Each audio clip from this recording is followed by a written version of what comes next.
Pues a todos una formal bienvenida a nuestro webinar del día de hoy, Inspección de líneas y subestaciones con drones. El día de hoy vamos a tener a la empresa Segadrone a cargo de esta exposición y específicamente vamos a tener a Miguel Ángel de Villota. Él tiene más de 15 años de experiencia en el sector aeronáutico como piloto de líneas aéreas, de los cuales 5 han sido como comandante de aeronaves en líneas aéreas de pasajero. Cuenta con múltiples títulos y licencias de piloto de vuelo a vela, piloto privado, piloto comercial, piloto de transportes de líneas aéreas, calificaciones en aeronaves nanomotores, aeronaves multimotores, radiofonista internacional, auditor de calidad en la especialidad de tripulaciones aéreas, instructor titulado de pilotos civiles. También ha trabajado como inspector de vuelo en el Departamento de Seguridad Aérea de Air Europa. Cuenta en su experiencia con más de 900 horas de vuelo, logrando ser uno de los comandantes más jóvenes de este país. Y ustedes dirán, ¿qué tiene que ver esto con nuestra exposición del día de hoy? Pues esto hace que Miguel Ángel de Villota, director y jefe de seguridad de vuelo de Segadrone, tenga un conocimiento tanto en legislación, seguridad y control dentro de este nuevo sector de trabajos aéreos que estaba basado en estructura y forma y le da un rango superior, siendo así una persona idónea en la estrategia de esta empresa del sector de aeronaves no tripuladas dentro del sector industrial.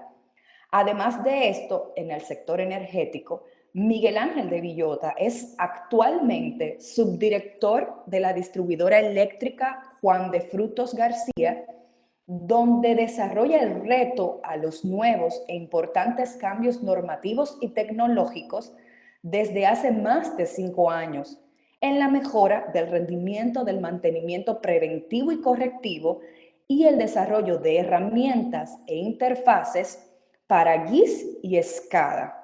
Sin más preámbulo, pues pasamos la palabra a nuestro expositor del día de hoy, Miguel Ángel de Villota.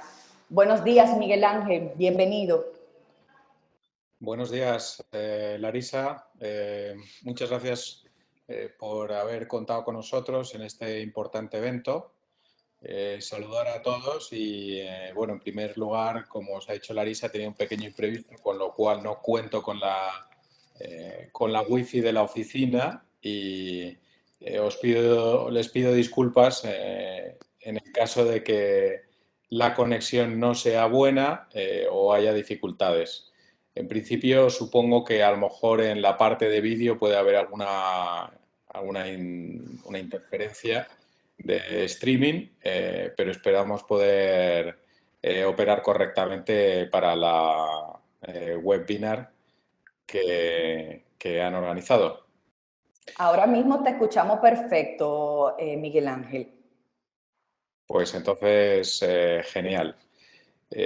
Bueno, en principio quería haber hecho el webinar, como le comenté a Larisa, un poco más abierto. He preparado una pequeña PowerPoint para que no solo sea la parte de sonido.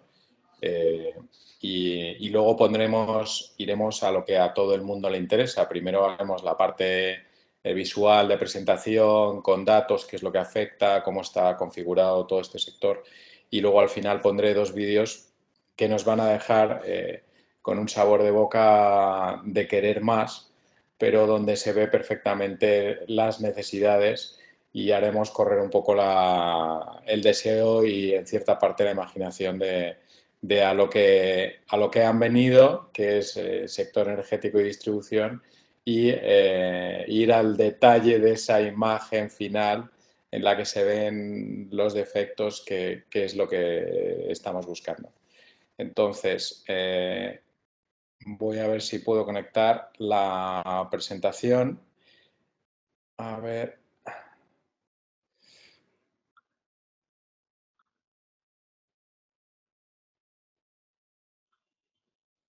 ¿Se está viendo ahora la pantalla?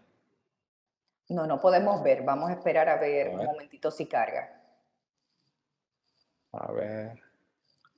Compartir archivo.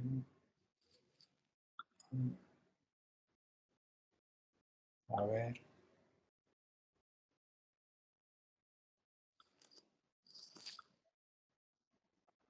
Ahí está cargando, Miguel. Te confirmo cuando estemos viendo. Ya ahí estamos viendo.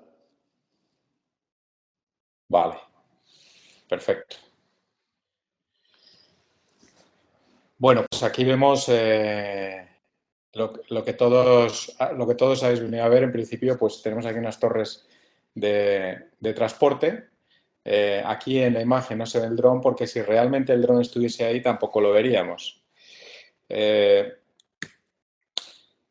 ¿Quién es Cegadrón? Pues como ha dicho la introductora, Cegadrón nace en el año 2016, aunque os parezca que, claro, decís, pues puede ser 3 años, es poco.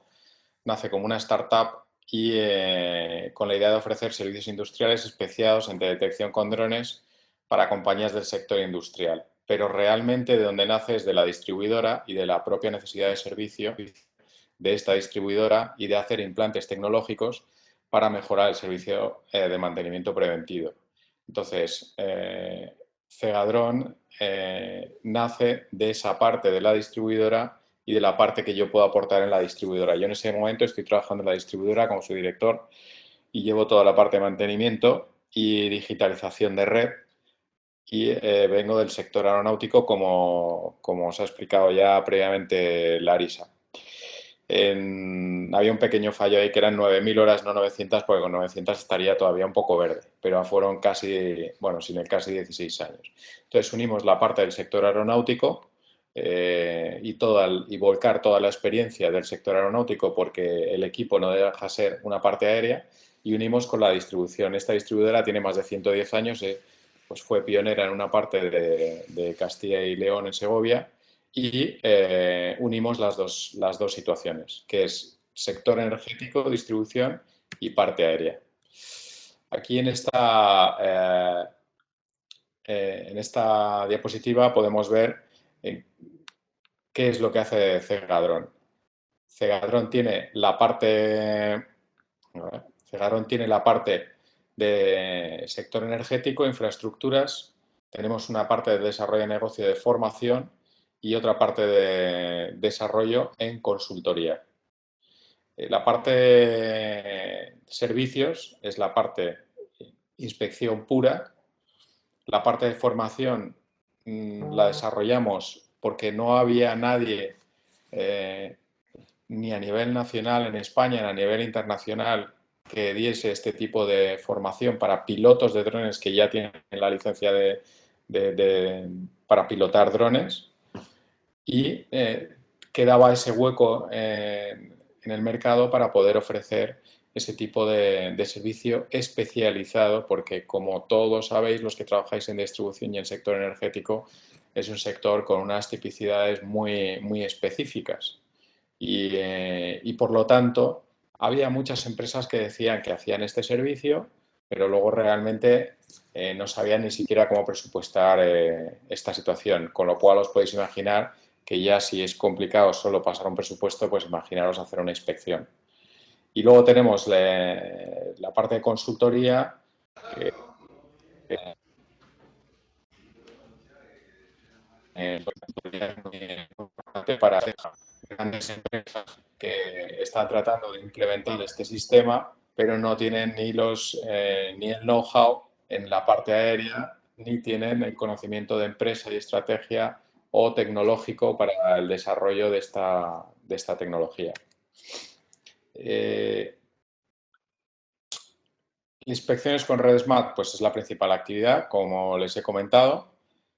RedSmart es un término que al final acuñamos como media y alta tensión. Sé que ustedes tienen la parte de transmisión nosotros la red de transporte también la desarrollamos como parte de alta tensión o muy alta tensión. Entonces desarrollamos esa parte de red SMART para poder definir tanto este tipo de curso como para este tipo de inspecciones. ¿Y qué es lo que se consigue con este tipo de operaciones? Pues un alto rendimiento por falta de mantenimiento correctivo y una reducción de costes.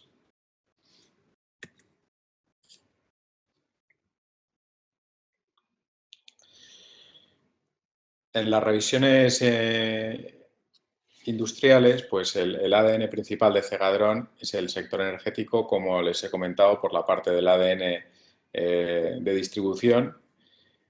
¿Cuáles son nuestros goles? Pues que tenemos siempre la última tecnología en UAP. UAP es propiamente lo que llamamos comúnmente dron o RPA.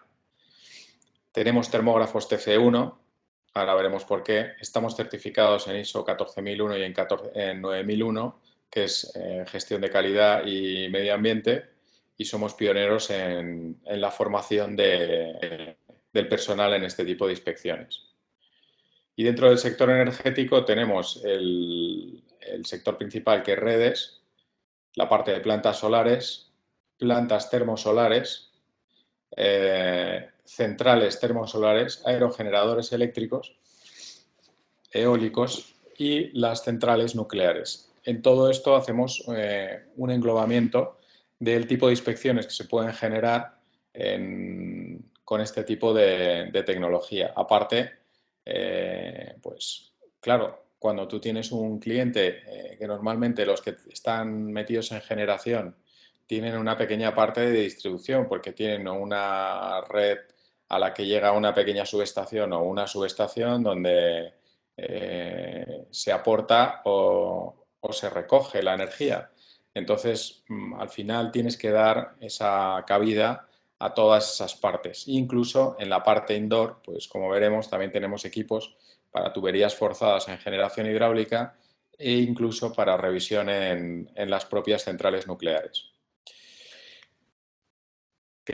¿Cuáles son nuestros sitios? Nuestros hitos en este sector, pues a nivel de especialización, aunque parezca que me extiendo un poco con el tema de Cegadrón, esto va un poco no solo en la propia presentación de la empresa, sino en hacia dónde va este sector y los propios hitos de la empresa son las propias metas a las que hay que llegar con este tipo de tecnología y sobre todo para el sector energético. Luego iremos definiendo. Marcar un nivel dentro del sector en seguridad, eficiencia y especialización. Hay muchas veces que, por ejemplo, las grandes empresas ahora mismo en sus coches todoterreno la imagen más grande que podemos ver es la de seguridad y prevención, más grande incluso que el logo de la propia empresa, con lo cual el nivel de seguridad es muy importante para este tipo de servicios, dado que además es una de las principales características con este tipo de equipos, que es evitar pues, los problemas de trabajos en tensión y trabajos en altura que hasta ahora pues, generaban bastantes muertes al año dentro de todo este sector. Y más de propio, sinergia con las universidades para desarrollos de sensores específicos o requerimientos específicos que parece que no, pero a veces sí se dan. Compromiso tecnológico en comunicación dentro del sector con los más altos niveles de seguridad y ciberseguridad. Luego hablaremos también de ellos. Promoción nacional, presencia en 4 ferias. Bueno, esto es un poco la promoción de Cegadrón, tanto nacionales como internacionales. Pertenecemos a las 2 asociaciones por debajo de las 5 grandes empresas del sector. Esto significa que hay las 450 distribuidoras de energía que existen en España. Somos socios fundadores a través de la distribuidora y somos pioneros en el uso de esta tecnología con ellos, ya que nos hemos introducido dentro de estas distribuidoras para ofrecer este tipo de servicios. Tenemos una estrategia única que no tienen nuestros competidores, luego veremos el porqué.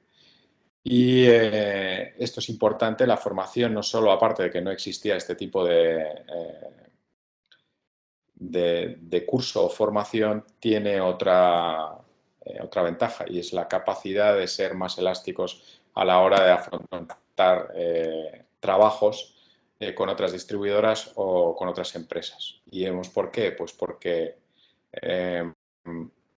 muchas veces necesitas mucha gente muy rápido porque hay muchos kilómetros de línea y en otros momentos pues tienes unos bajones de trabajo porque has realizado inspecciones o porque necesitas gente en otro país y esa gente la vas sacando de los propios cursos. Esto es muy importante a nivel de estrategia de empresa. Y bueno, luego tenemos la certificación nacional e internacional, dado que nosotros hemos generado ese propio curso, damos esa propia calificación y luego los termógrafos internacionales TC1. No solo vale con tener unos buenos pilotos, unos buenos operadores de cámara, sino que además necesitas que sepan entender muy bien qué es lo que están viendo en esos sensores que tanto cuesta. El UAP, esto es lo que comúnmente llamamos los drones, y aquí es un poco la imagen pues, de la guía de supervivencia de qué es un dron. El dron principalmente nace del marco militar. Inicialmente los drones se utilizaban pues, para ser señuelos ante ataques de misiles de un avión o de tierra a tierra o de tierra a aire. De ahí viene la propia palabra dron. Es un señuelo que vuela para ser impactado y derribado. Eso, a nosotros no nos gustaría que eso lo hiciesen con nuestro drone, por eso hay muchos nombres ya, aunque el más típico es el dron, pues es UAP, RPA, todo más o menos significa lo mismo. Esto es un poco, lo digo para situarnos un poco. Y la palabra dron pues viene ¿de dónde proviene? Del inglés significa zángano o abeja macho. UAP significa Unmanned Aerial Vehicle y RPAS es Remotely Pilot Aircraft System. Esto es un poco de culturilla para situarnos en dónde estamos. Y que bueno, pues que esto cada vez tiene más implantación. Y aquí tenemos una comparativa gráfica de que casi nos podemos quedar con la imagen de dónde estamos en el sector aeronáutico y dónde estamos en el sector tecnológico de los drones. En este caso, este no sería específico para la parte de inspecciones, pero nos da una idea de less is more, que dónde estábamos y hacia dónde estamos yendo. Aparte de que las ventajas, como bien dice aquí, el tipo de ventajas añadidas que son económicas y seguridad. Principalmente luego veremos que el helicóptero es un elemento que no se puede desechar de la parte de inspección de líneas y esto va a depender primero, del estudio geopolítico de la zona, y lo digo porque la norma es la que va a marcar el tipo de tecnología que vamos a poder usar. Principalmente en su área, lo que es Sudamérica, Centroamérica y Caribe, dado que no hay una legislación específica para drones, la utilización de estos sí es efectiva y eficiente y económicamente viable a medio plazo para la sustitución del helicóptero. En Europa no es así porque los drones o los RPAs que superan los 25 kilos se consideran militares y se necesitan unos permisos especiales, con lo cual, tanto en legislación como para supervisión y seguridad no dejan que se utilicen. Y eso hace que equipos menores necesiten de más personal y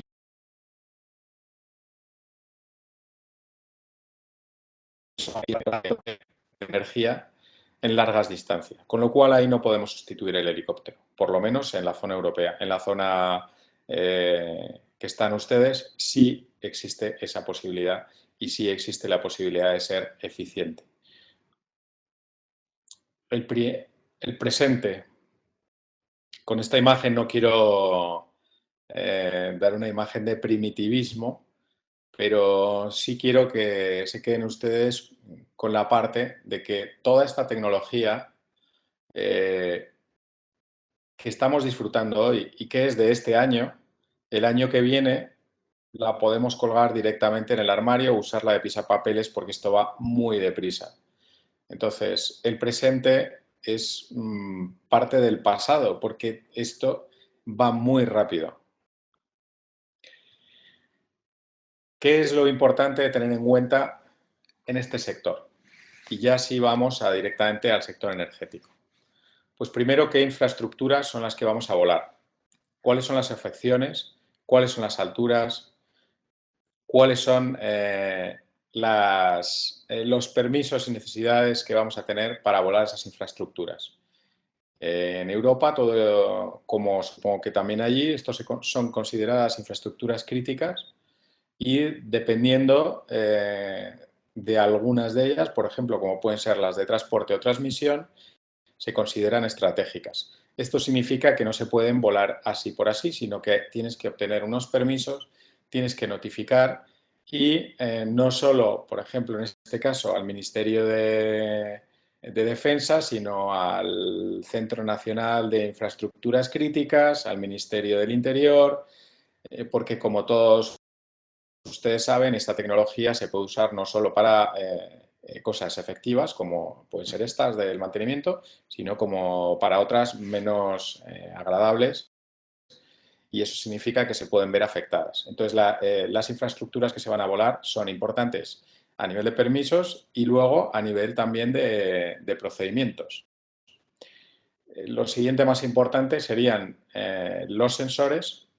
No todo se puede hacer con todos los sensores que se ofrecen en el mercado, ni todas las revisiones se pueden hacer con todos los drones que se ofrecen en el mercado. Esto significa que muchas veces estamos teniendo que hacer una readaptación mental a las empresas de que esta tecnología que en principio creen que no les vale porque ya la han utilizado, no es porque no sea válida, sino porque el equipo, los sensores no han sido los adecuados. Es importante tener el factor humano porque todavía, dado que la parte aérea la vuela un piloto de drones y la parte del control de cámaras las vuela otro piloto o operador de cámara, pues todo lo que les afecte a ellos lo consideramos como factor humano y por lo tanto es importante. No pensemos que por tener un buen piloto de dron va a ser más eficiente la operación, porque tiene que ser un conjunto del piloto de dron y del operador de cámara. Si el operador de cámara no es una persona eficiente, la operación no va a ser eficiente aunque el piloto sea muy bueno. Hay que tener un conjunto de los dos y una coordinación entre ambos. Por lo tanto, el factor humano es una parte importante. Tenemos la parte de software, porque una es la parte tangible, física, que nosotros vemos con el equipo volando, la transmisión de cámara, pero luego está la parte del software que gestiona todo eso. La parte del entrenamiento del personal y las comunicaciones. Ahora mismo ya hemos dado un siguiente paso y estamos en hacer las revisiones on time y online. Esto significa que si tenemos red de teléfono, podríamos incluso estar transmitiendo las imágenes a un centro de control que estuviera monitoreando toda la situación de esas infraestructuras. Es muy importante, aquí hay dos factores que son el safety y el security. El safety, pues, es el medir el rendimiento de la seguridad por el número de sesiones que tienes. Es como medir la paternidad de unos hijos por la cantidad de golpes que les das. Esto lo dijo el doctor Robert Lang. Ser seguro, estar seguro de manera segura y operar de manera segura. Esto es lo que todos entendemos por la seguridad en el trabajo, que a todos, y sobre todo a este sector de la distribución y el transporte de energía, nos interesa tanto, que es conseguir el cero accidentes en mantenimiento. Y el security es la otra parte, que es la posible utilización, la mala utilización de nuestros equipos. Y ya no solo en la parte aérea, sino también en la parte de la propia intervención sobre nuestros equipos, o sea, el hackeado aéreo de tu propio equipo. Esto es otra de las partes importantes que tenemos que tener en cuenta. Y luego, evidentemente, la ciberseguridad. Todos ustedes habrán oído acerca de esta situación que estamos viviendo, que no solo la afección en el propio equipo aéreo, sino en la propia afección en los telemandos, tanto a nivel de subestaciones, a nivel de control de cabinas y por lo tanto en la distribución y el transporte de la energía. Pues en este sector también tenemos este problema de ciberseguridad. Entonces hay que poner no solo la parte que nos corresponde con respecto a la tecnología, sino ese tipo de cortapisas en un mix que como ven, se va complicando. Aquí ya la cosa empieza a tomar un cariz de Air Safety, Ground Safety, Labor Safety, Air Ground Labor Safety Mix, Cyber Security. Y las conclusiones finales es que la operación parece sencilla, pero contiene más de lo que parece y sobre todo en seguridad. Esto está sacado directamente, pueden ustedes mirarlo a través de internet para que vean que no me lo invento yo y ver cómo puede mejorar en sus sistemas, no solo a nivel económico, sino a nivel de safety en su trabajo. Aquí podemos ver las cifras, por ejemplo, un coste de helicóptero 3.300, 3.500 frente a 300 de sacar el dron. Esto aquí sería un poco más caro porque realmente aquí estamos hablando en esta parte de inspección del Lago Air, están hablando de sacar un dron y para redes sería algo más caro, pero también los costos del helicóptero son más caros por los sensores que lleva, tipo LIDAR, tipo infrarrojo, termografía y RGB.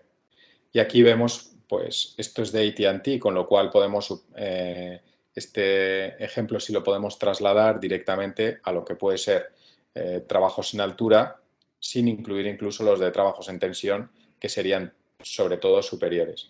Entre 2013 y 2016, 34 accidentes con muerte de personal humano. Y bueno, pues vemos que en las aplicaciones para redes podemos ver que estamos en todo rango, desde aquí sería ya alta tensión a transporte.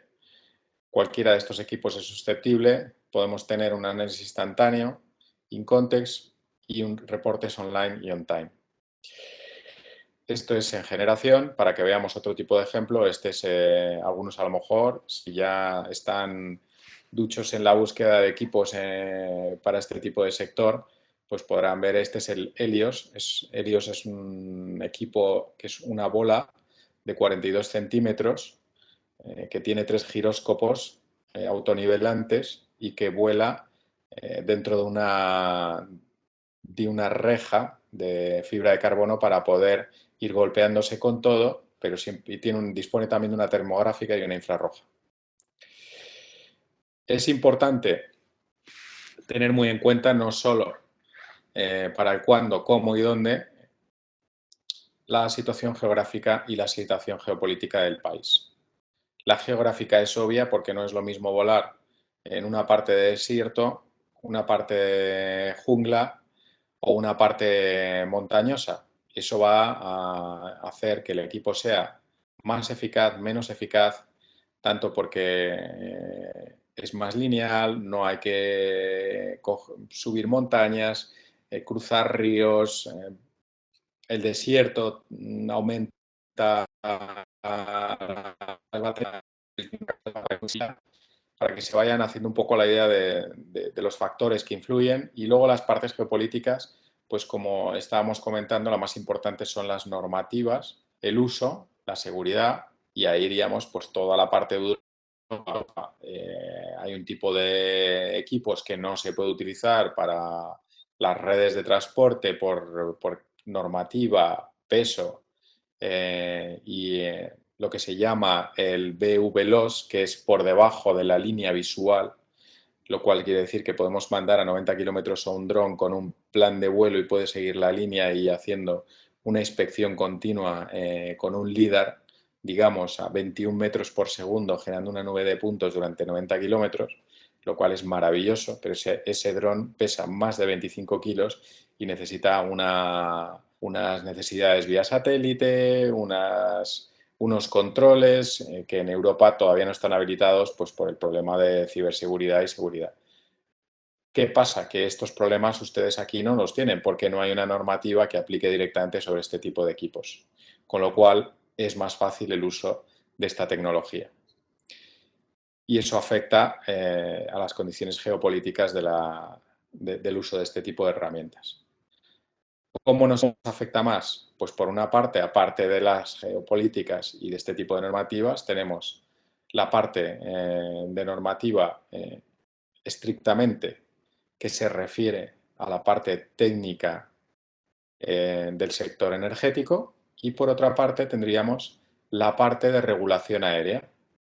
La parte técnica nos va a decir cada cuánto vamos a tener que hacer esas revisiones y a lo que estamos obligados y cuáles son los requisitos para pasar los controles y tener nuestras redes dentro pues, de esas inspecciones técnicas que te requiere el Estado para poder operar.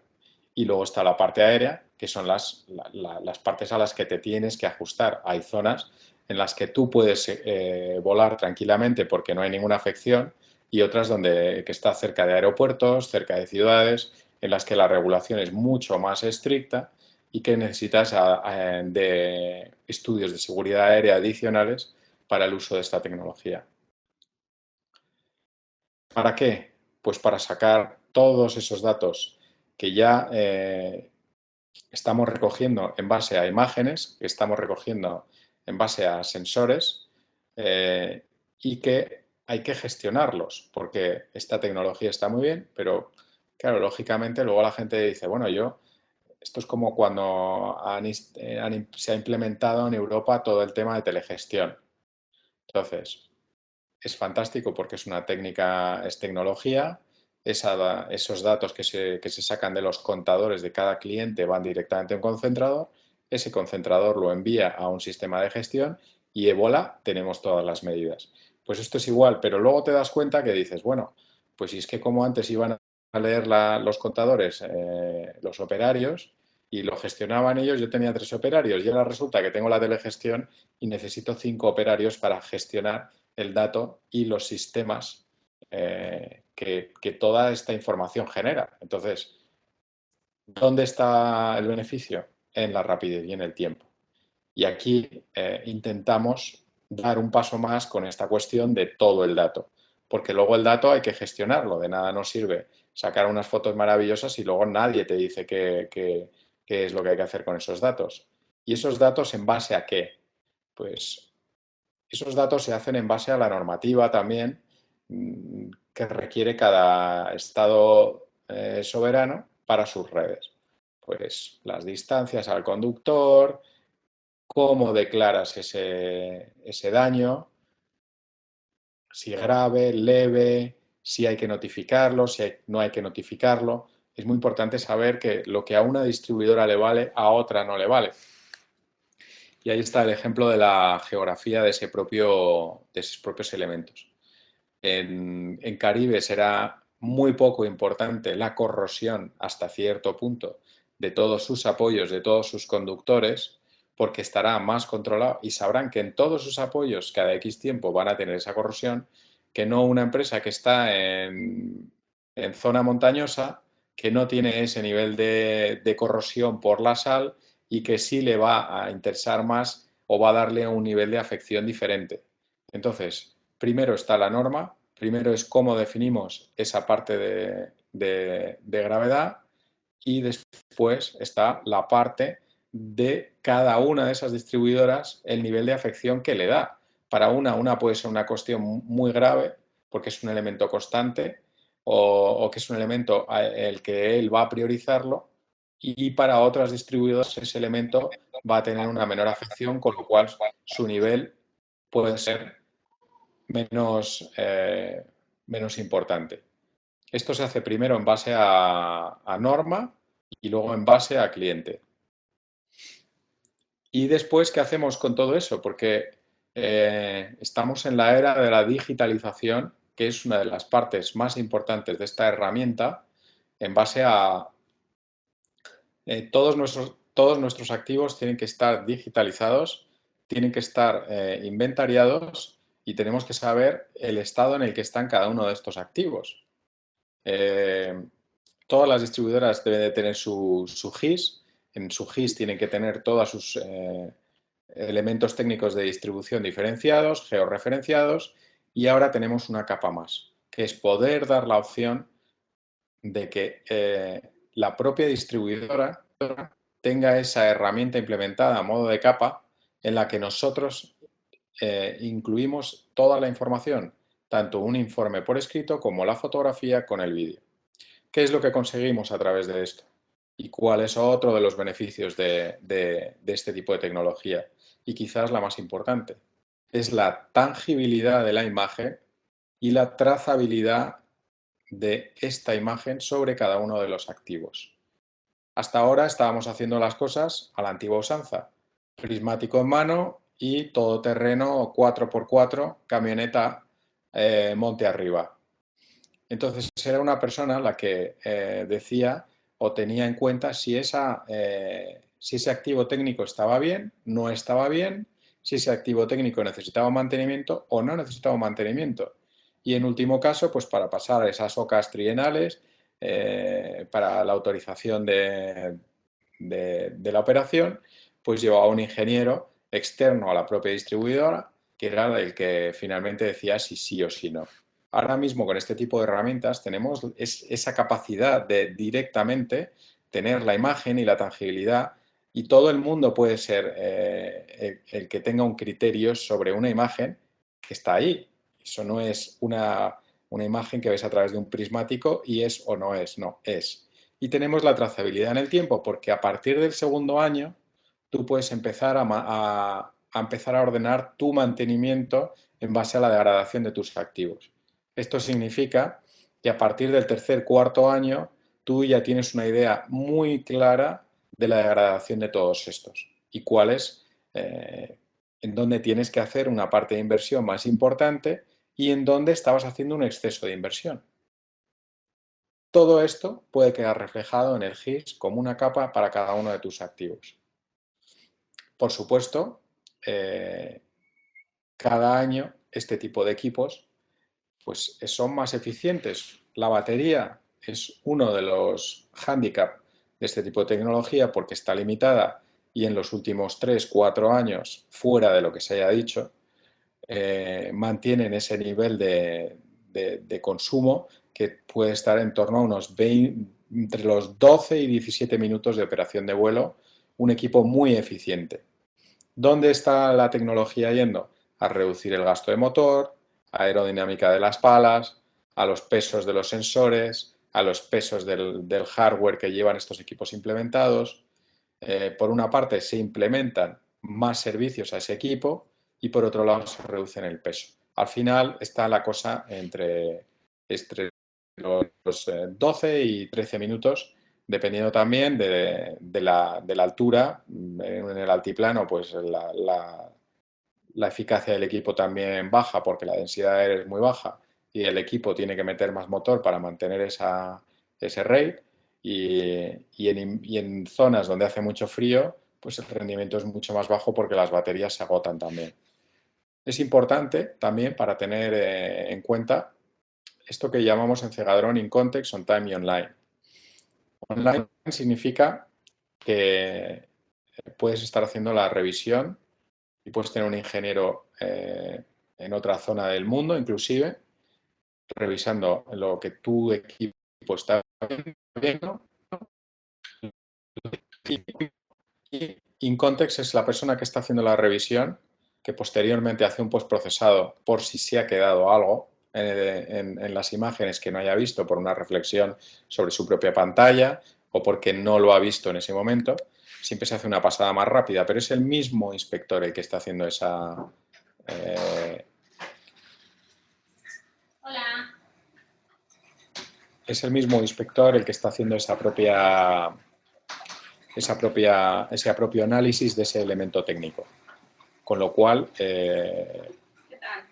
se puede tener una imagen más clara y para un informe más certero.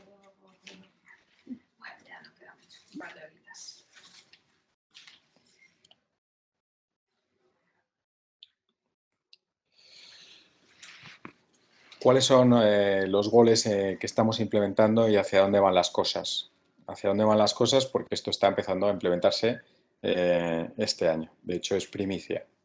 Y es poder utilizar esa capa de GIS sobre los elementos técnicos para que directamente el gestor de la red o el gestor del mantenimiento de la red no tenga que gestionar además esos informes, esos datos, esos vídeos que tienen que ver, vamos, que los operadores de los drones están haciendo y que alguien tiene que gestionar. Entonces, lo importante es no crear un trabajo adicional. El propio gestor del equipo es el que genera el informe y es el propio gestor del equipo el que implementa esa información directamente en los sistemas GIS del cliente. Con lo cual el cliente solo tendrá que hacer una acción reactiva a través de unas pequeñas alarmas identificadas y geolocalizadas en cada uno de sus activos técnicos de distribución. Formación. Es muy importante también, como habíamos comentado, la formación del personal para este tipo de tecnologías. No solo la parte del equipo, sino todas estas pequeñas tips que conforman una eficiencia para todo este tipo de tecnologías. Nosotros ahora mismo en Cegarón hemos formado ya a 6 promociones. Tenemos ya anunciado ese curso para el mes que viene y existen las posibilidades también, como Larisa nos había indicado, de poder agrupar un volumen importante y generar los cursos en Centroamérica o en Caribe, como ustedes se pueden imaginar. Nosotros hemos dicho que mucho mejor ahí en República Dominicana, que hace un tiempo fantástico para dar y es fantástico para hacer el uso de este tipo de tecnologías.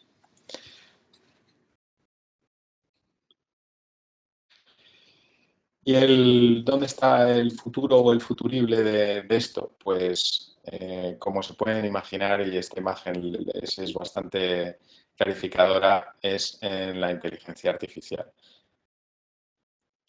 Ahora mismo, para el uso de este tipo de tecnologías en redes y en distribución, en transporte y en sector energético, siempre tienen que ir 2 personas. Una persona es la persona que vuela el equipo y la otra persona es la persona que maneja las cámaras. O sea que tenemos 2 factores, el piloto y el operador de cámara. Ahora mismo, por la tipología de red, por la diferencia de apoyos, de torres, de aisladores, de conductores, de vanos, de distancias, en fin, todas estas diferencias que les he ido comentando con respecto al tipo, a geografía, geopolítica, lo que se puede, lo que no se puede, es muy complicado que lo haga un equipo de manera autónoma. Pero el futuro está ahí y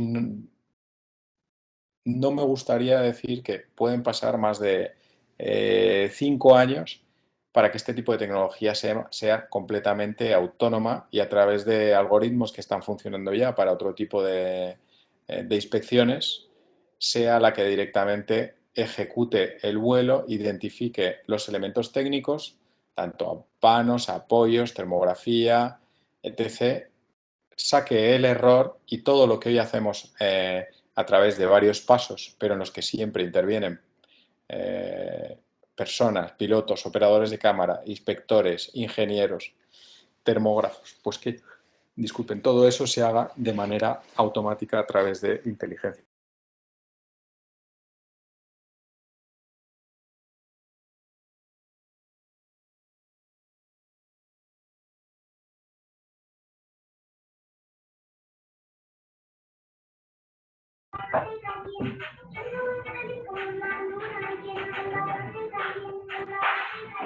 Y qué canción más chula. La quiero ver feliz. Oh, dando charla.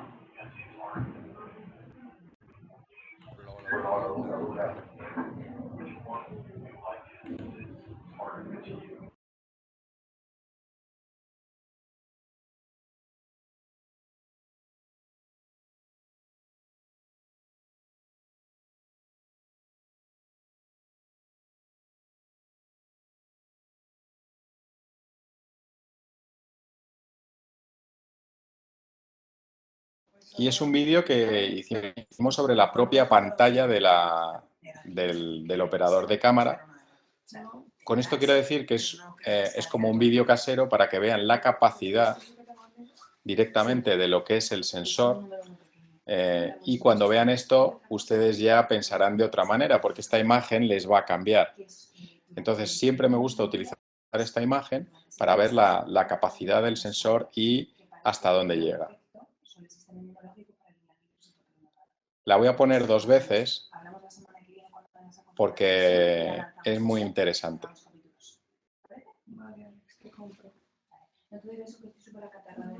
¿Vale? Entonces, estamos esperando un foco in y lo que hacemos es pasar de un foco in a un foco out. Pero esto nos deja una imagen espectacular de cuál es el sensor que tenemos que utilizar para este tipo de tecnología. Lo que no podemos es utilizar un sensor normal porque el resultado va a ser muy negativo. ¿Vale? Entonces, este vídeo es completamente esclarecedor. Si les enseñan algo que no haga esto, el equipo que están utilizando no es el correcto, dado que nosotros tenemos que estar alejados de una línea de transmisión y acercarnos a los elementos técnicos sin infligir un riesgo a este tipo de infraestructura o al equipo. ¿Vale? Este es uno de los vídeos que quería que viesen y el otro vídeo, a ver, es este. No, este no es. Pollo de hormigón. A ver, este no es. Aquí lo van a ver. Este lo están viendo también, ¿verdad? Sí, se ve perfecto. Un poco lento Vale. cargando, pero se Verá ve. que, vale. Aquí vamos a ver, antes de arrancarlo, vamos a ver cómo el dron se posiciona sobre los apoyos, hace unos giros, luego veremos que se estabiliza la imagen y a partir de ahí podemos ver esos elementos que todos quieren ver cuando se han unido a esta presentación. Y este vídeo es muy importante por lo que les decía. Es muy importante ver la estabilidad del equipo. Inicialmente, cuando empezamos esto hace 3 años, cuando tú te acercabas tanto, hacías un zoom in sobre estos elementos técnicos, lo que pasaba es que la imagen empezaba a vibrar por efecto del EGM, del efecto electromagnético, por proximidad a las torres. Y 3 años después vemos cómo está la tecnología, cómo van esas tarjetas que aguantan el EGM y la capacidad de estos propios equipos. Bueno, voy a poner el play porque al final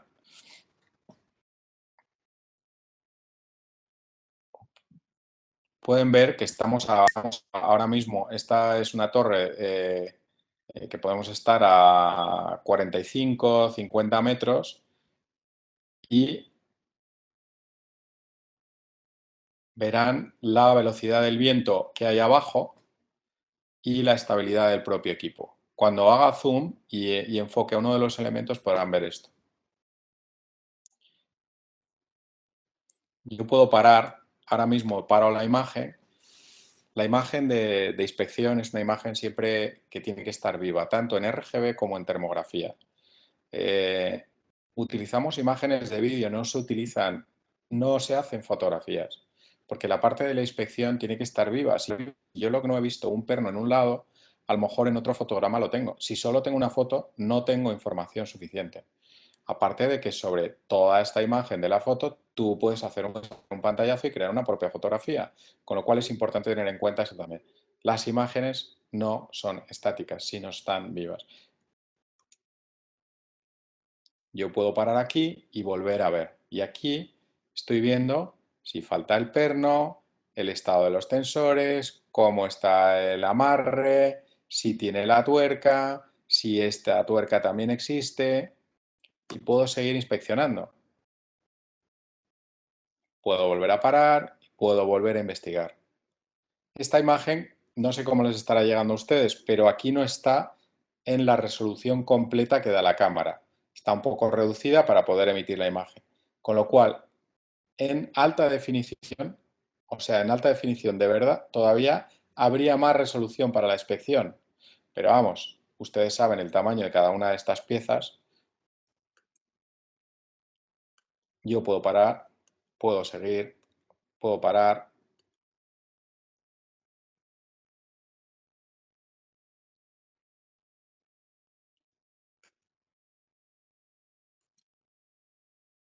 Puedo ver si hay platos rotos. En fin, esto es un poco la dinámica de cómo, de hasta dónde llegan los sensores. Ven cómo se mueven ahí detrás los árboles y que la imagen está completamente estabilizada, no tiene efecto electromagnético. Ven aquí que hay algunos efectos de corrosión. Esto es en zona marítima. Aunque parezca montaña, es una zona que es marítima. Ahí podemos ver la zona de tierras de arriba.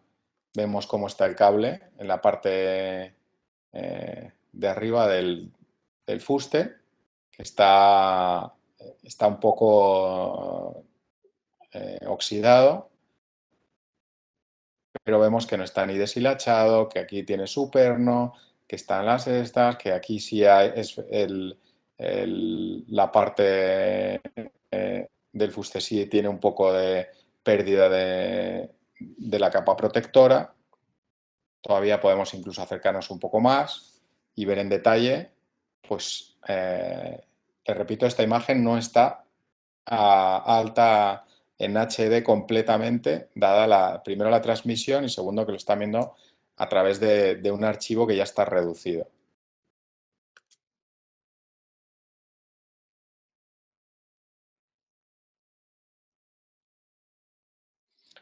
Todo esto tiene un procedimiento de vuelo específico que hemos desarrollado para poder alcanzar a todas las partes de los apoyos y todos los elementos técnicos. Primero por un lado, luego por otro lado, luego se sube por arriba, luego se baja por el otro lado, se identifican los apoyos, incluso se puede medir hasta el nivel de tensión de los cables en base a la geometría del mismo.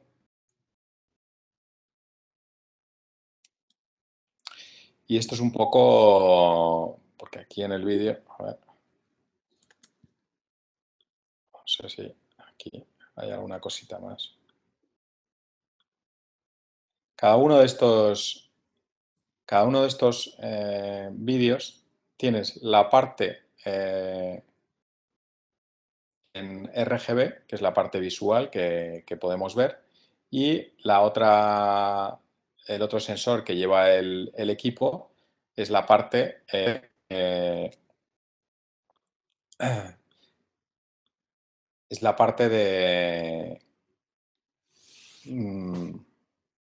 infrarroja, es la termográfica. Las termográficas es importante saber que tienen que ser radiométricas. ¿Por qué? Porque cuando hablamos de cámaras termográficas radiométricas, evidentemente son más caras, pero tiene una ventaja y es que cada píxel está vivo en el vídeo. Esto significa que yo puedo llevarme toda la información al centro operacional donde hago el postprocesado y poder analizar en cada uno de esos puntos tanto temperaturas diferenciales como absolutas. Y esto significa que yo puedo variar los parámetros en oficina. Significa que si me he equivocado al meter la temperatura exterior puedo modificarlo, puedo modificar paletas y la información queda contenida en ese vídeo. Con lo cual es como tener un archivo vivo de esa toma de imágenes. Entonces es importante que las cámaras termográficas pues sean radiométricas y estén calibradas anualmente, porque pierden, si no estamos obteniendo una imagen termográfica, radiométrica y calibrada, pues podemos estar errando en un diferencial, con lo cual un punto caliente puede ser que no lo sea o que sí lo sea y no te lo esté identificando de manera correcta. Entonces, para los sensores de los equipos debemos de llevar una cámara RGB de menos, con al menos 60 aumentos, y una cámara termográfica radiométrica. Y, por supuesto, gente capaz de poder y de saber utilizar ese tipo de tecnología, porque muchas veces a lo mejor un punto caliente no lo es, no porque la cámara no esté, sino por una reflectancia del propio metal y estemos pensando pues que en un aislador hay sales o pérdida de la base del apoyo y estamos pensando que hay un punto caliente y no hay ningún punto caliente, sino que es una reflectancia directamente. Y eso es importante tenerlo en cuenta para el análisis y el posterior informe de este tipo de imágenes.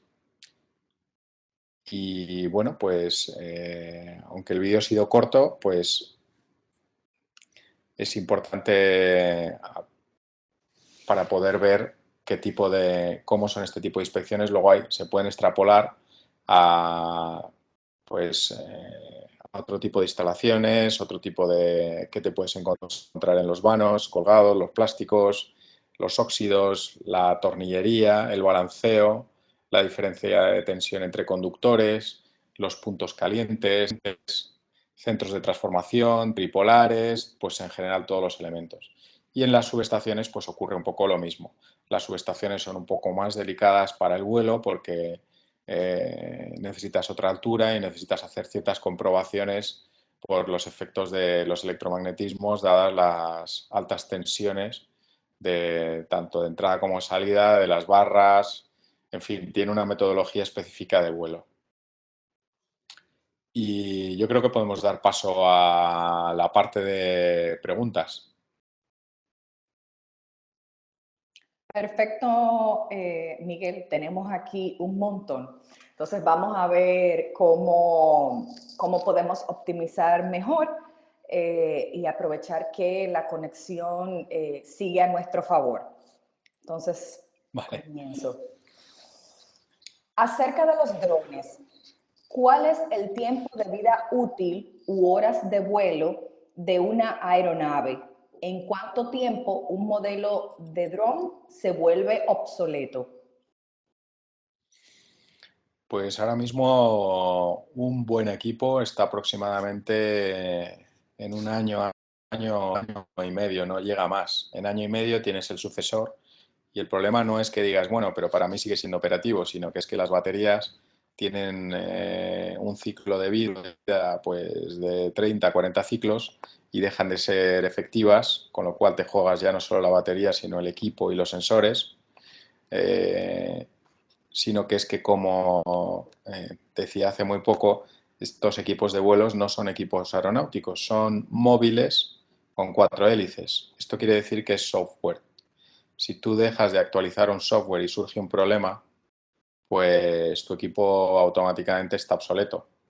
Todos nos acordamos cuando Windows dijo que dejaba de actualizar el XP y todos nos echamos las manos a la cabeza diciendo, ¿y ahora qué voy a hacer? Porque ya no podía actualizar el XP.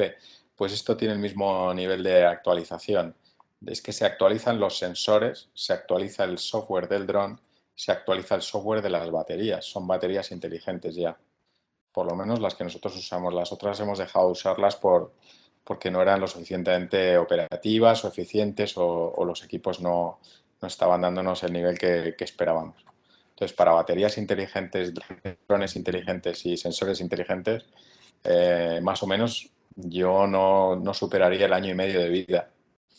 A partir de ahí, estás obsoleto. Es que con un equipo de un año a otro, con un equipo diferente, más moderno, estás sacando rentabilidades del 30% más en vuelo. No digo en dinero, digo en vuelo. Cuando antes estabas haciendo 20, 30 apoyos al día, ahora estás haciendo, o bueno, cuando antes estabas en 12 apoyos al día con una tecnología de 8 motores, ahora estás haciendo 35 apoyos al día, 40 apoyos al día si la cosa se da bien, con tecnología de 4 motores. Entonces, yo me atrevería a decir que el marco está a 1 año y medio. Eso impone además que el nivel de inversión de la empresa tiene que ser constante, porque si no te quedas atrás.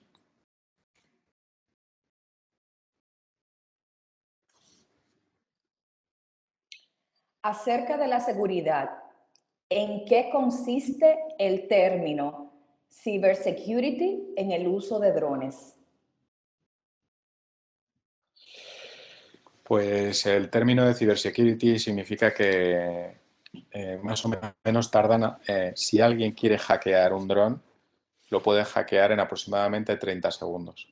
Y eso significa que toma el control de tu equipo y tú ya no eres quien vuela el dron, sino es que se lo llevan.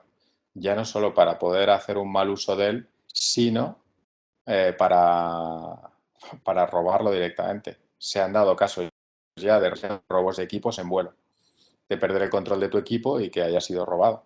Eso, al fin y al cabo, pues no es lo que más te puede preocupar. Lo que más te puede preocupar es que tome el control de tu equipo y lo estrelle contra la red o directamente haga un mal uso de él contra la red o directamente haga un mal uso, pues si estás en una subestación, imagínese el problema que pueden llegar a tener. ¿Cómo delimitas estos problemas?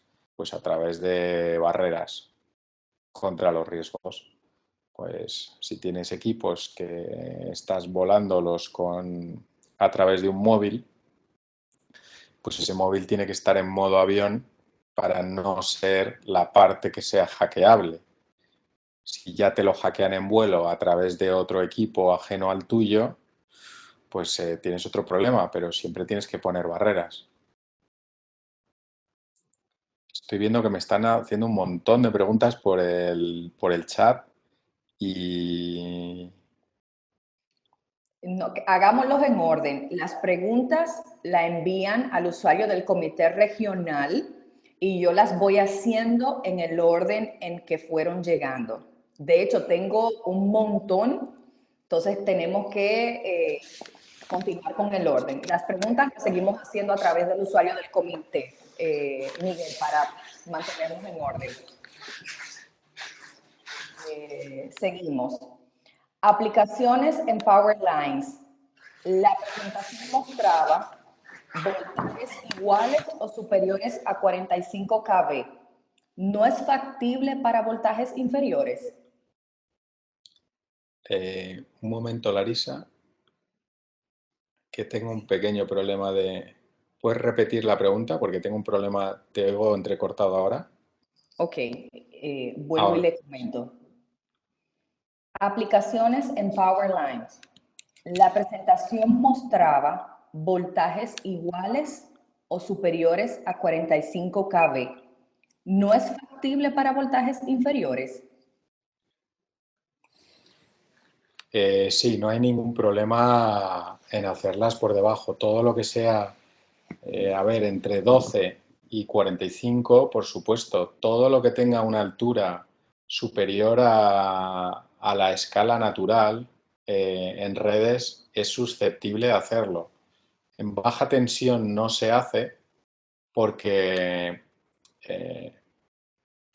y hablo en este caso, de España o Europa, porque las redes por debajo de ese nivel de tensión están enfundadas, tienen su protector, igual que una red terrestre. Entonces, la capacidad de poder inspeccionar en infrarrojo o en termografía se limita mucho, pero allí en donde están ustedes, yo por ejemplo, nosotros hemos hecho en Paraguay, sabemos que las redes no están enfundadas, con lo cual por debajo de ese nivel de tensión sí se podría hacer. Allí tendrías la limitación de poder volar en ciudad con este tipo de equipos. En donde están ustedes sé que no lo hay, con lo cual pues es un hándicap menos con el que tienen que lidiar.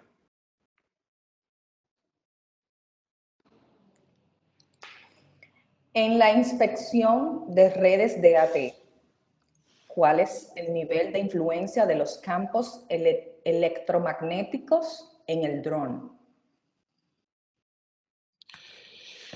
Pues el EGM, el efecto electromagnético sobre los equipos, se puede dar de dos maneras. La primera, sobre el propio control del equipo. La segunda, sobre la emisión de los datos desde el dron al equipo, lo cual quiere decir que tú en tu estación base podrías llegar a tener interferencias de la imagen. Y la tercera, el borrado de la propia, del propio dato en la propia tarjeta del equipo. La primera quizás sea la más crítica porque tienes un problema en el que no controlas el dron y el dron directamente pierde el control y, si tienes suerte, va hacia el lado contrario a la línea. En el segundo, realmente lo que tienes es un problema de transmisión, pero no de grabación. El dron está tomando los datos correctamente, pero no los está transmitiendo correctamente.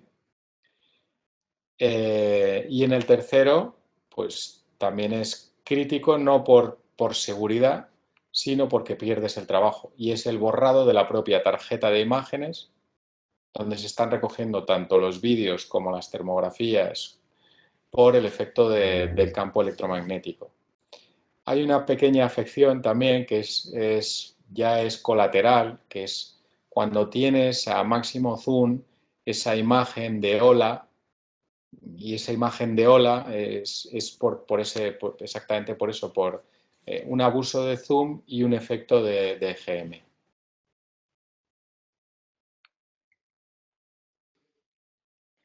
¿Cuál es el rendimiento de Sega? ¿Cuánto tiempo aproximadamente por kilómetros de línea en zona urbana y rural? Eso es el caballo de Troya de todas las empresas. A ver, condiciones estándares, un equipo, 3 personas, zona rural, en suspensión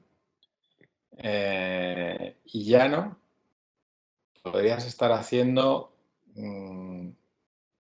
pues casi podrías llegar a los 45 apoyos diarios sin problemas. ¿Cuál es la limitación para poder hacer esos 45 apoyos diarios? Que tengas las suficientes baterías para ir cambiándoselas al equipo. Y eso significa que podrías hacer hasta 45 por la mañana y a lo mejor otros 10 por la tarde antes de la caída del sol. Pero claro, tienes que tener un equipamiento en el coche específico para la carga y tienes que contar, pues por lo menos con entre 30 y 40 juegos de baterías. Eso es mucho dinero en baterías y tener procedimientos específicos para las mismas. En ciudad no puedo dar datos porque nosotros lo tenemos prohibido y por lo tanto no lo hemos podido realizar. Pero supongo que ahí estarías a lo mejor entre 15, 16, dependiendo de las distancias, porque ahí sí tendrías que ir apoyo, por un tema de seguridad, por un tema de que hay coches, por un tema de que hay viandantes. Entonces ahí sí, por una normativa, o sea, por un procedimiento de seguridad, por si le ocurre algo al equipo que no caiga sobre nadie, deberías de ir haciendo apoyo por apoyo, aunque fueses en un camión.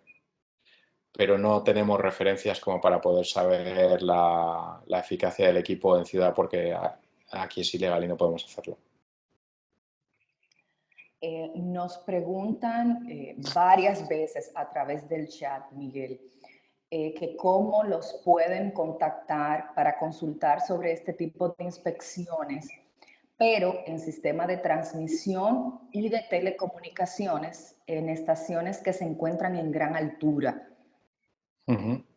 Entonces, no sé si nos facilitas los contactos, si serías tú directamente. Recuerda que tengo el contacto de Ana, pero sí podemos compartir los contactos para este tipo de consultas ya directo con ustedes. Sí, normalmente para todo, sí, sin ningún problema. Compartir es vivir y más en el siglo XXI. No hay ningún problema. Normalmente casi toda la información la va discriminando Ana y Ana la va redirigiendo. tenemos 3 equipos dedicados a inspecciones de redes.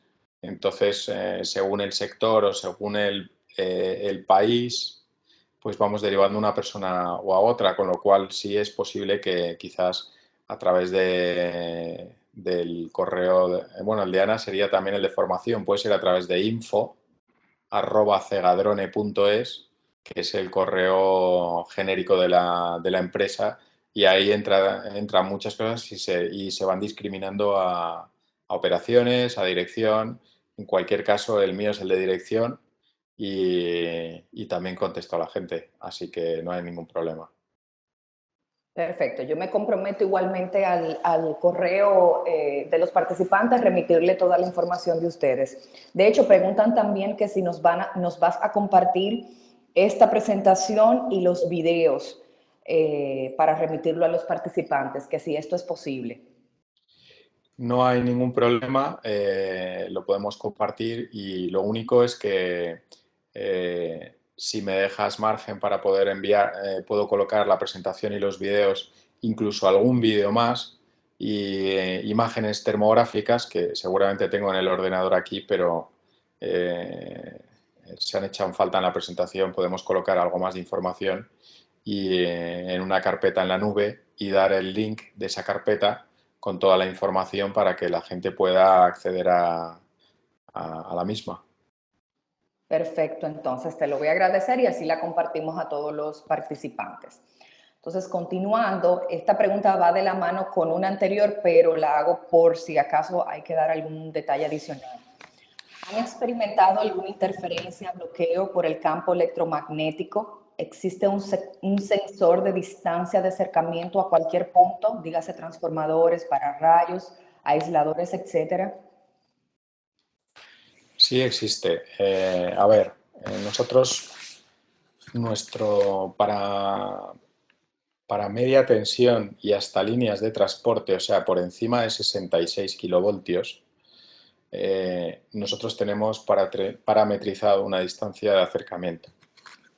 Normalmente hasta 66 tenemos un límite máximo de acercamiento de 3 metros al radio, en un radio exterior sobre lo que es el elemento. Por ejemplo, en un encastre en amarre, pues a ese punto exterior del amarre, un radio de 3 metros, ese sería lo más cercano. Pero eso está limitado operativamente a condiciones óptimas. ¿Qué son condiciones óptimas? Pues las condiciones óptimas son evidentemente las que el día no puede estar ventoso, tiene que haber muy buena visibilidad, el piloto tiene que estar muy ducho y sobre todo que no sea el primero, segundo o tercer apoyo del día. Esas son condiciones óptimas. Para el resto, estás en un margen de entre 7 y 12 metros, que como habéis podido ver con la cámara, pues no hay absolutamente ningún problema en esas distancias. Y para transporte, transmisión, lo lógico es que para entrar dentro del radio de 25 metros del apoyo, tú nunca vayas a superar los 12 metros de acercamiento, por encima de 66.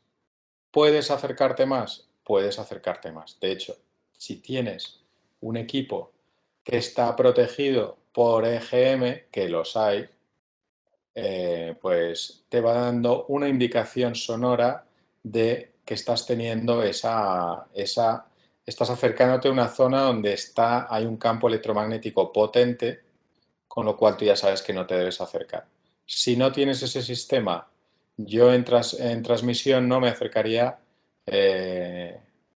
por dentro de ese radio de 12 metros. No solo es por la EGM, sino porque aparte es que no tienes por el paralaje de la visual con respecto del equipo al conductor o la cruceta de la torre, no tienes una imagen clara de la posición de tu equipo, aunque la estés viendo. Pero por posición de alejamiento es importante siempre mantener esos márgenes. Y si además tu equipo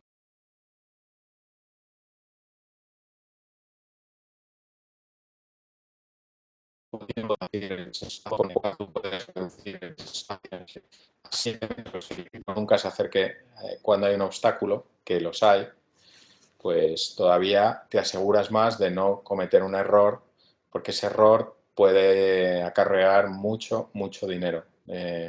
Recordemos que un corte en transporte puede significar unas pérdidas no solo personales, sino para empresas e industrias que siempre van a tener que luego repercutir a alguien, y ese alguien va a ser la persona que está haciendo la inspección. En el sector de distribución de energía, ¿cómo se cuantifica el impacto que se obtiene con la inspección del dron versus los costos operativos del equipo?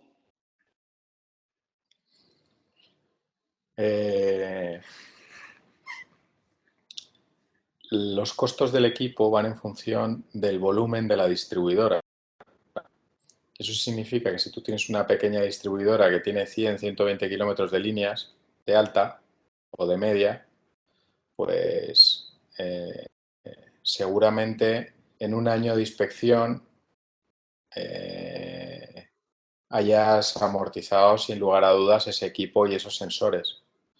También es verdad que cuando hablas de sectores regulados, y me van a perdonar ustedes que no me ha dado tiempo a empaparme con respecto a lo que es la normativa regulatoria de sus países, porque en los países en que operamos, aparte de la propia operación del equipo, hacemos un estudio de la propia norma para ajustarnos o poder crear contratos en base a esa normativa lo más ventajosos para esas empresas, y si esas empresas van a tener cierta retribución por parte del Estado, en el sentido que si esas herramientas a lo mejor pueden ser retribuidas de alguna manera como si fuesen utillaje, otro tipo de herramientas, pues es posible que incluso sea rentable.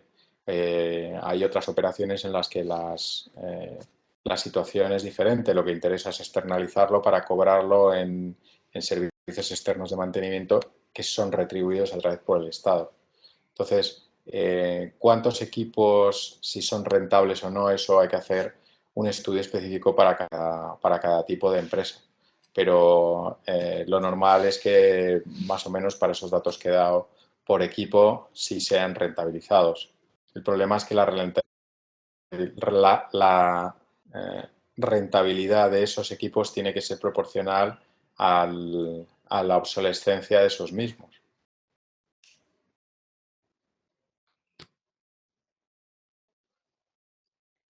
¿Cuál es la marca y el modelo del dron para realizar inspecciones en líneas de transmisión, granjas solares y en subestaciones de manera efectiva y que no le afecten de manera significativa las interferencias electromagnéticas?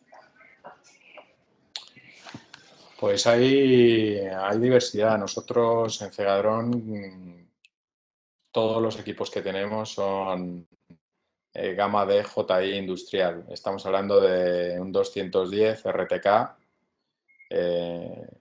eso para inspecciones exhaustivas. Tenemos que diferenciar en inspecciones exhaustivas y inspecciones de largo radio, o sea, las BVLOS. Esas hay un dron específico para poder hacerlas, que es el que sobrevuela las líneas, para poder medir las distancias también en transmisión que hay en la zona en el área libre, que tiene que estar libre de obstáculos, libre de vegetación, libre de edificios.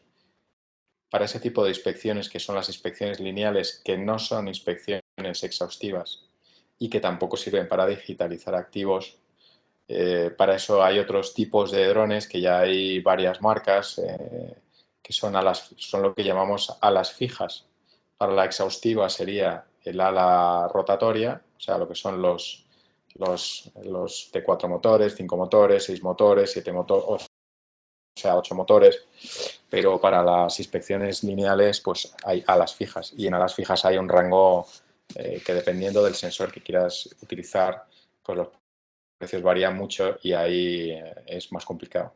La idea de ser más eficientes es utilizar siempre equipos sencillos de plug and play, y que además tienes capacidad de poder utilizarlos en diferentes países con tipo de recambio en diferentes países. Pero vamos, con el equipo que os he nombrado es un equipo alta gama, sí tiene control de GM y sí tiene control a través de los RTK de un posicionamiento muy exacto, tiene un posicionamiento con un aguante de hasta 55 km por hora, lo que significa la estabilidad del propio equipo, y tienes ese tipo de tecnología en cámaras y sensores. En el informe que actualmente presenta Segadrone a sus clientes, ¿indica los puntos donde se encuentra un hallazgo o el cliente es el encargado de revisar las fotos para identificar donde hay un activo dañado? No, Cegadrone hace un servicio completo y en base a las necesidades del cliente. Esto significa que Cegadrone se encarga de los permisos, se encarga de los vuelos, se encarga de la logística, se encarga de los datos, de las fotografías, de los informes o sea, lo que tratamos es de darle el menor trabajo posible al distribuidor y al cliente final. Esto significa que nosotros, sí, dependiendo del tipo de tecnología del que él disponga, va a obtener el dato de una manera o de otra manera. Si tiene implantado un GIS potente, y potente me refiero que sea escalable, nosotros le vamos a dejar el dato directamente incluido en su GIS, no vamos a tener que hablar con él. Si el cliente no dispone de GIS, nosotros le vamos a dar un informe vía nube y en el menor tiempo posible. Una de nuestras estrategias es generar los informes a 2 horas. Y esto significa que el informe es continuo de tal manera que el mantenimiento preventivo puede ser continuo también. No hay que esperar 6 meses después de volar una red para entregar los informes al cliente. Y eso dependiendo también de la capacidad de la capacidad no, de la gravedad del análisis del propio punto, porque el análisis se hace de manera instantánea, con lo cual los defectos graves se informan de manera instantánea. Si hay teléfono o hay red, si hay red se manda mail y si no hay red y hay teléfono se avisa directamente al capataz encargado del mantenimiento de esa línea para comunicarle a través de una foto el dañado y la gravedad del mismo. Si no, pues dependiendo de la tecnología del cliente se le notifica de una manera u otra, pero lo que tratamos es de no generar trabajo adicional para el distribuidor, sino crearle el informe, darle la solución e implementársela en su sistema. Justo la pregunta que tenemos para hacer ahora es relacionada a los mantenimientos preventivos, que cada cuánto hay que realizar estos mantenimientos preventivos y qué acciones se realizan en ese mantenimiento. Pues es que eso es en base a la norma de cada uno de los países que ejecutan este tipo de inspecciones. Por poner un ejemplo, España tienes que realizar una verificación completa de las líneas cada 3 años. En Portugal es cada 4 años. ¿Y cuáles son los elementos técnicos? Pues nosotros disponemos de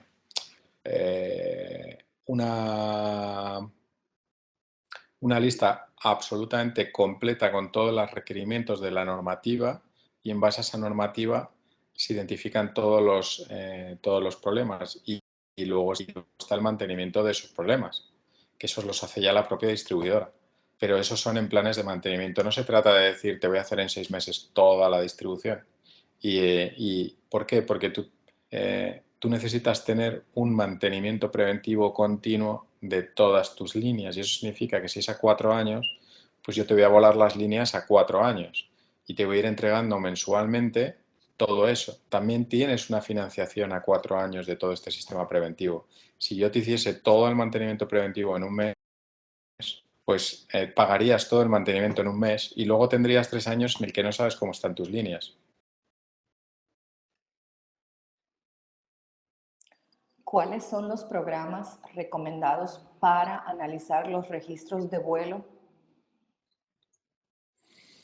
Pues no hay sistema, no hay un sistema que se venda o algún proveedor que te pueda vender un tipo de informe o un tipo de analizador de imágenes o un tipo de este tipo de servicios tiene su propio manual de procedimientos, tiene su propio software de análisis, tiene su propio software de chequeo de imágenes y tiene su propio sistema y software de generación de informes. Entonces, con respecto a eso, no hay ninguna novedad que pueda avanzar porque eso es personal de cada una de las empresas. No hemos encontrado, es todavía un nicho muy nuevo como para poder encontrar este tipo de información.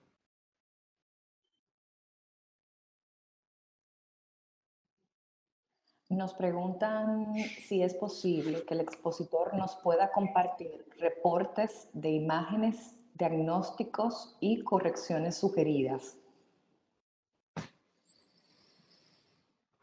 Pues sí, puedo intentarlo. Consultaré con el departamento de operaciones a ver qué me pueden. O sea, lo que me están pidiendo es imágenes de fallos y acciones correctivas. Es correcto, es correcto. Reporte de imágenes con sus diagnósticos y las correcciones sugeridas según los hallazgos encontrados. A ver, nosotros sí podemos pasar alguna imagen de fallos encontrados y de diagnóstico, pero el, el protocolo a seguir para cada una de esas actuaciones es soberano de cada una de las distribuidoras. Yo no les digo cómo corregir, porque claro, tú les dices, ¿qué es lo que más te vas a encontrar? Pues que faltan pernos, que faltan pasadores y que incluso faltan tuercas en las líneas. O que hay un cable pues que de los 10 filamentos de aluminio pues tiene 3 partidos. La resolución de esos problemas es clara, es sustitución de esos elementos o aplicar, mandar a gente de trabajos en tensión o mandar a alguien que subsane esas averías, pero nosotros no nos dedicamos a arreglar esas averías o a sugerir cuál es la avería. Yo si me encuentro un cable, un conductor que está a punto de caer porque ha perdido el perno, ha perdido la tuerca y el pasador está fuera y tiene una vibración por alta tensión el cable, pues inmediatamente llamaré al capataz, le mandaré imágenes y le diré el diagnóstico. Pero nunca le voy a decir qué es lo que tiene que hacer, sino que él tendrá que tomar sus propias decisiones. Ya no es por un tema, sino porque yo no puedo certificar que mi opinión o mi resolución sea la que es por temas de seguro. Eso es un tema soberano de cada una de las distribuidoras o empresas. Si él quisiese que yo le dijese lo que tiene que hacer, tendría que firmarse un documento aparte, contar aparte con un soporte de ingeniería en el que yo le daría la solución y él tendría que arreglarlo, pero sería como un valor adicional que tendría que pagarse aparte. ¿Cuál es la velocidad máxima para realizar un vuelo? Pues entiendo la velocidad máxima del viento o la velocidad máxima del equipo. Entiendo que del equipo. No especifica. Pues la velocidad máxima del equipo es la que sea capaz el operador de cámara para tomar esas imágenes. Porque tenemos en cuenta estos equipos pueden ir hasta 90 kilómetros por hora. Con lo que a 90 kilómetros por hora tú no puedes captar absolutamente nada en una revisión exhaustiva. Eh, lo que haces son velocidades lineales porque vas en vertical, te mueves lateralmente, vuelves a hacer otra vertical, pero en general la velocidad de la inspección, si es a lo que se refiere, es en base a la velocidad de la operación del operador, que es capaz el operador de cámara, que es el que limita la velocidad de la operación. Por eso decía al principio que es muy importante la eficiencia del operador de cámara en este sentido.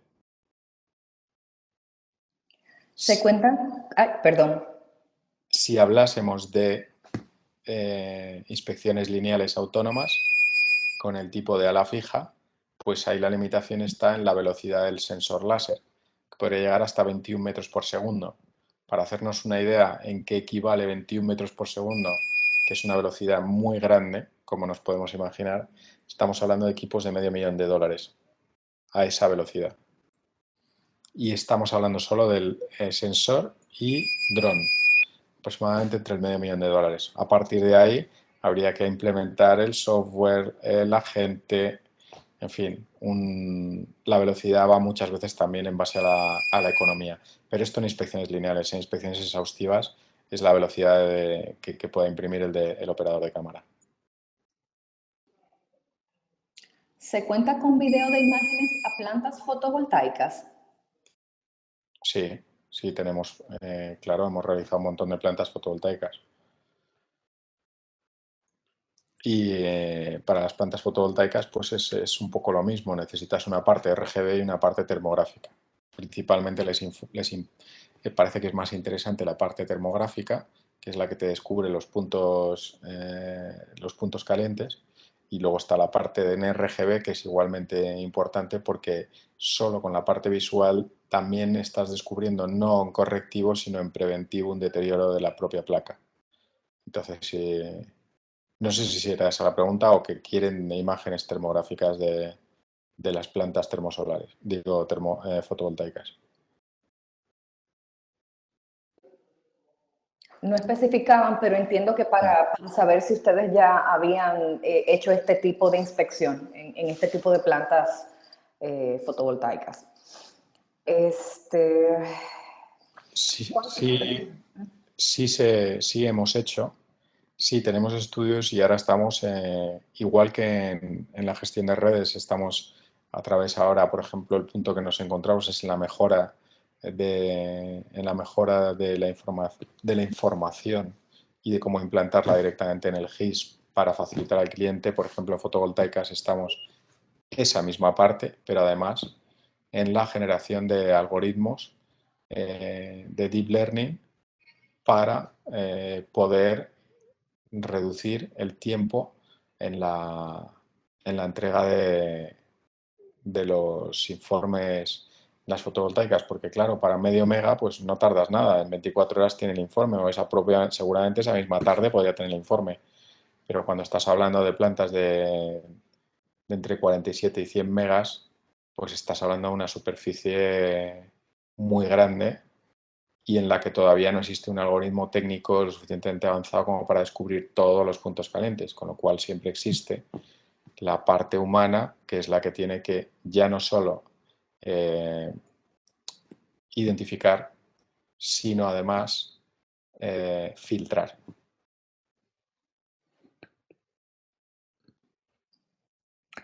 Miguel, tenemos unas 30 preguntas pendientes todavía y siguen llegando. Voy a hacer las últimas 3 y no sé si después pudiéramos coordinar otro webinar para terminar de esclarecer todas estas dudas porque el tema ha sido de bastante interés.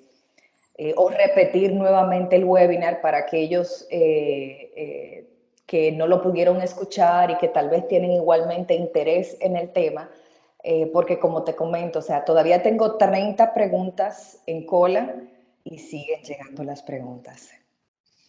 Entonces voy a hacer las últimas 3 para entonces ya cerrar formalmente nuestro webinar. Vale, por mi parte no hay ningún inconveniente en que volvamos a realizar otro, incluso como sería el segundo, pues puedo mejorar cosas o dotar de todavía más información al webinar y por supuesto ya adelanto el sí vaya por delante porque me encantan todas estas cosas y nada, vamos adelante con las últimas 3 preguntas y espero vuestra notificación para la próxima fecha. Lo que podemos hacer es que yo te puedo remitir todas estas preguntas, yo le estoy guardando en formato Word y como tú comentas en el próximo webinar, pues podemos enriquecerlo en base a estas preguntas que tenemos y que han hecho los participantes. Me parece genial, Elisa. Bueno, entonces, ¿cuánto tiempo, horas, toma la formación de un piloto para poder realizar inspecciones con este tipo de tecnología? Vale, pues la primera pregunta, esto habría que dividirlo en dos. Primero, si el personal que va al curso ya es piloto de drones, con lo cual tiene unas nociones básicas sobre todo de vuelo, estamos hablando que para la parte teórica estaríamos en unas 40, 50, realmente son 40 horas lectivas, presenciales, lo que estamos dando en el curso. Lo que pasa que al final siempre se extiende y al final son pues casi 50, 55 horas. Esa es la realidad. Y luego en la parte técnica, pues realmente si tú ya eres piloto de dron, pues en 4 horas podemos darte unas nociones básicas de cómo hacerlo. Lógicamente, como en todo trabajo, tiene su parte práctica en la que dices, bueno, pues no, nosotros te vamos a examinar en la parte teórica, te vamos a examinar en la parte práctica de vuelo y en la parte práctica de operador de cámara, en ambas. Tendrás que cumplir los procedimientos en cierto tiempo. Pero una vez que tú tienes eso, luego hay que practicarlo, porque si no lo haces, ya os digo que no os vais a enfrentar a una torre de transporte porque os va a dar un miedo terrible. Entonces, luego, aparte de eso, lo que hay que hacer es practicar, practicar, practicar. Entonces, la primera parte es que tienes que ser piloto de drones. Si no eres piloto de drones, hay que hacer primero la formación de pilotos de drones. La formación de pilotos de drones primero se puede hacer parte online y luego otras 4 o 5 horas en prácticas y luego la parte de redes. Si ya eres piloto de dron y tienes esas nociones, pues podemos ir directamente a la parte de 40 presenciales y la parte de 4 horas operacionales. Con eso estaría, pero como digo, no puedes formar a una persona y mandarlo a hacer redes de transporte o de transmisión porque se va a morir de miedo y el que está mirando se va a morir todavía más. Entonces hay que empezar lo que no puedes es formar a una persona en transporte, hay que formar a una persona en media, pasarlo a alta, pasarlo a muy alta y a transporte. Tiene que ir en pasos, primero tiene que coger la mano, lo que se llama coger la mano al equipo, a la cámara y luego vas subiendo escalones con ellos. ¿Cuáles son las condiciones climáticas óptimas para poder operar el equipo? Pues dependiendo si es el tipo de certificación del equipo, a ver, las condiciones climáticas son las que todos conocemos. Es viento calma, sol y una temperatura de 20-22 grados para que no se le queme el cuello al piloto y el equipo vaya suave. Esas son las condiciones óptimas. Lo que habría que ver es cuáles son las más negativas, pues las limitaciones del propio equipo que vienen reflejadas. No se puede volar en nubes, porque lógicamente no ves el equipo y no puedes hacer una inspección que siempre se hace a mano, como son este tipo de infraestructuras. No puedes hacerlo con el sol de frente, porque no vas a ver el equipo.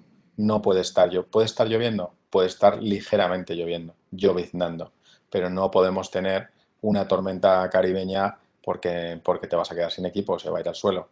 Y aparte se va a mojar, aguanta agua, pero no aguanta un chubasco caribeño. Ya os lo digo que eso no lo aguanta. Entonces hay que tomar las precauciones. Viento, pues aguanta bastante, 55 kilómetros de viento cruzado y racheado es su límite. Eso significa que a ti se te ha volado el casco hace ya tiempo, con lo cual no tendrías tipo de limitación. El equipo aguanta ya bastante. Aguanta más de lo que debería, a mi opinión, porque cuando las condiciones climáticas empiezan a cambiar, de hecho tú sabes que para hacer redes de transporte, lo que comúnmente llaman en distribución un nublado, es cuando se acerca una tormenta y empieza a generar estática sobre las líneas. No deberías de estar ya volando, porque tú ya sabes que eso va a generar una estática que puede tumbarte el equipo.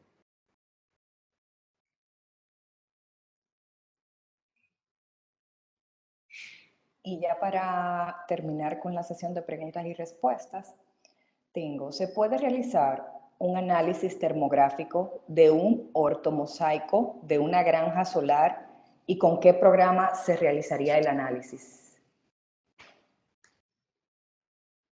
Bueno, pues esta pregunta para terminar es la pregunta del millón, porque está hecha con conocimiento. Tú puedes hacer un ortomosaico, o sea, una fotogrametría o un geotiff sobre una imagen radiométrica. Sí se puede. No hay un programa que lo haga. Hace poco había una marca que fue Drone Deploy, que es una empresa americana, una startup americana que funciona muy bien para ciertas cosas y ha sacado un programa para hacer fotogrametrías con termografía, pero no es radiométrica. Se puede hacer, pero no se puede hacer con un solo programa. Se puede hacer con parte de Pix4D como motor principal, pero tienen que ser empresas especializadas las que traten el resto de la información para casarlo. ¿Por qué? Porque no es posible, no hay un algoritmo todavía lo suficientemente bueno como para no confundir unas placas con otras con paletas termográficas. Entonces la pregunta es muy buena, sí se puede hacer, pero es trabajo manual y no es solo con un programa, sino con la utilización de varios motores de programa. Nosotros cuando nos comprometen a hacer un ortomosaico termográfico es plano, no se puede analizar. O sea, es como en base de imagen y se cobra aparte porque no se puede hacer de manera automática.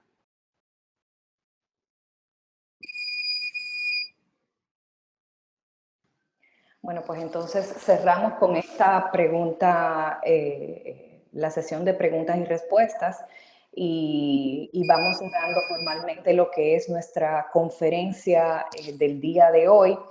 Miguel, agradecerte enormemente que a pesar de los contratiempos que se pudieron presentar, pues pudiste mantenerte con nosotros, hacer esta conferencia y traernos este avance que es tan vital y de tanta importancia como hemos visto según lo que has expuesto para el mantenimiento de instalaciones, subestaciones, transformadores en distribución y transporte.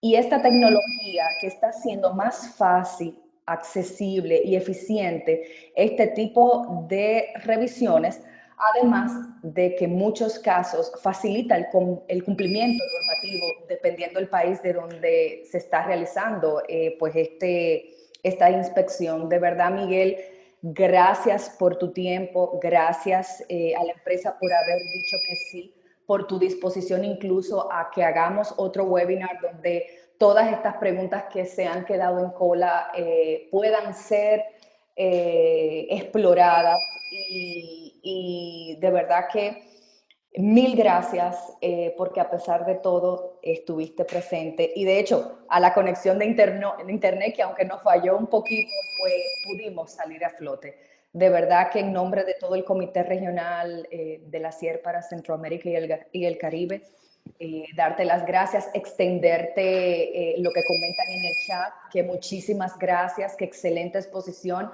De hecho, están pidiendo que sí que se repita. O sea que de verdad, gracias. Gracias, Miguel, de todo corazón. Gracias a todos vosotros, gracias por contar con Cegadrón y conmigo y por supuesto que sí a lo del siguiente webinar. Además, seguramente lo podamos mejorar tanto en mi presentación como en la reproducción de vídeo e imagen y encantado. Así que un placer. Gracias mil. A todos nuestros participantes igualmente agradecerles su paciencia, su conexión temprana. En pantalla están viendo todo lo que es las próximas conferencias virtuales que vamos a tener. De hecho, a los interesados tenemos el segundo foro virtual sobre geotermia. Todo lo que están viendo en pantalla, si necesitan alguna información adicional, no duden en contactarnos. Igualmente están viendo los eventos presenciales que vamos a tener en algunos de los países de la región. Me voy a quedar un momentito en el chat para cualquier otra consulta que quieran que le hagamos llegar a Miguel o recolectar, pues recolectarla y hacérsela llegar y poder enriquecer aún mejor todo lo que va a ser el próximo webinar. Así que pendientes. para hacerle llegar a Miguel para la próxima conferencia virtual. Nuevamente, mil gracias y nos estaremos escuchando en nuestra próxima conferencia. Feliz resto del día para todos.